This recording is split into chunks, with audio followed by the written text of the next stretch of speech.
यह कहानी एक हिंदी सस्पेंस स्टोरी है। कहानी में नई बहू रात 2 बजे अजीब हरकतें करती है, लेकिन जब सच सामने आता है तब कहानी अंत तक जरूर पढ़े। साथ ही ऐसी ही और कहानियां आप यहाँ पढ़ सकते हैं। रे बेटे की शादी मैंने मुश्किल से की। वो एक लड़की से प्यार करता था, लेकिन मैं नहीं चाहती थी कि उसकी शादी उसी से। मैंने उसे बहुत समझाया और उसकी शादी गांव की एक सीधी साधी लड़की से करवा दी। लड़की का नाम सुधा है। मुझे पता था कि वो लड़की मेरे बेटे और इस घर के लिए बहुत अच्छी है, इसलिए मैंने उस लड़की शादी मेरे बेटे से करवा दी। सुधा हमारे घर में आई। लड़की घेरलू थी, बड़ों का सम्मान और घर का काम करती थी। अभी 10 ही शादी को हुए थे, लेकिन मुझे लगने लगा कि मैंने अपने बेटे की शादी इस लड़की से करवाकर अच्छा किया। मेरा बेटा राजीव भी खुश ही लग रहा था। लेकिन उस रात के बाद मेरी यह सोच बदल गई। एक रात करीब 2 बजे मेरे बेटे के कमरे से चीखने की आवाज आने लगी। यह चीखें मेरी बहू की थी। मैंने थोड़ी देर तक सुना, फिर वो चीखना बंद हो गया।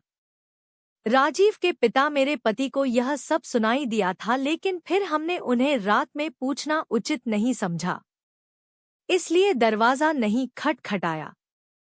सुबह मेरी बेटी भी बोल रही थी कि मम्मी रात को कौन चीख रहा था। मैंने उसकी बात काट दी, कहा कि कोई नहीं, शायद कोई बाहर से चीख रहा था। मेरी बहू का स्वभाव उस दिन से बदल गया। वो चुप थी सारा दिन। मैंने सोचा शायद पति पत्नी के बीच की कोई बात होंगी, इसलिए मैंने कुछ पूछा नहीं। अगले रात फिर 2 बजे वही हुआ। मेरे बेटे के कमरे से फिर चीखने और रोने की आवाज आने लगी। इस रात वो आवाज करीब 10 मिनट तक चली। मेरी बेटी उठ गई और उसने हमारे कमरे का दरवाजा बजाया। मैंने दरवाजा खोला, देखा तो वो बहुत डरी हुई थी।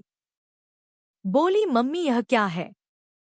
भाभी रोज रात को रोती और चीखती क्यों है? क्या होता है? कमरे के अंदर चलो, अभी दरवाजा खुलवाते हैं। मैं दरवाजे के पास जाने लगी तो मेरे पति ने मुझे रोक लिया, कहा कि रुको, अभी बात मत करो, कल सुबह दोनों से बात करते हैं। उस रात को मेरा सोना मुश्किल हो गया था। सुबह मेरी बहू जल्दी उठकर घर के काम में लग गई। मैं सुबह अपने बेटे के कमरे में गई। उससे पूछा, क्या बात है, रात को बहू रोती क्यों है? उसका चेहरा पूरा उतरा हुआ था। बोला, कुछ नहीं। उसकी बातों से और आंखों से साफ दिखाई दे रहा था कि वो कुछ छिपा रहा है। उन्होंने भी उससे पूछा, लेकिन वो कुछ नहीं बोलकर घर से बाहर चला गया। मैंने मेरी बहू से पूछा। वो कुछ काम कर रही थी। उसको देखकर ही ऐसा लग रहा था कि जैसे रात में ठीक से सोई नहीं है। आंखें साफ बता रही थी। मैंने उसे पूछा, क्या हुआ, तुम रात को रो क्यों रही थी? वो बोली, रो रही थी कब? नहीं, मैं तो सो रही थी और मुझे तो कोई आवाज नहीं आई। आप क्या बात कर रही है? उस कमरे में ऐसा क्या हो रहा था? यह बात या तो मेरी बहू जानती थी या बेटा, लेकिन दोनों ही कुछ नहीं बता रहे थे।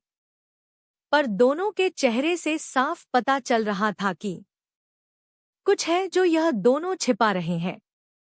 लेकिन क्या? अब जब भी रात आती मुझे नींद ही नहीं आती, क्योंकि आधी रात को फिर वही होता।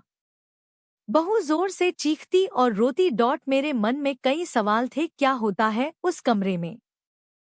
फिर एक रात करीब 2 बजे मेरे घर में वो हुआ जो मैंने सोचा भी नहीं था। मेरी बहू रात को कमरे से बाहर आ गई। उसके कपड़े कहीं भी जा रहे थे, उसे कुछ होश ही नहीं था। बाल खुले थे और वो घर के चौक में आकर बैठ गई। जोर से चीखने और रोने लगी। हम सभी घर वाले बाहर आ गए।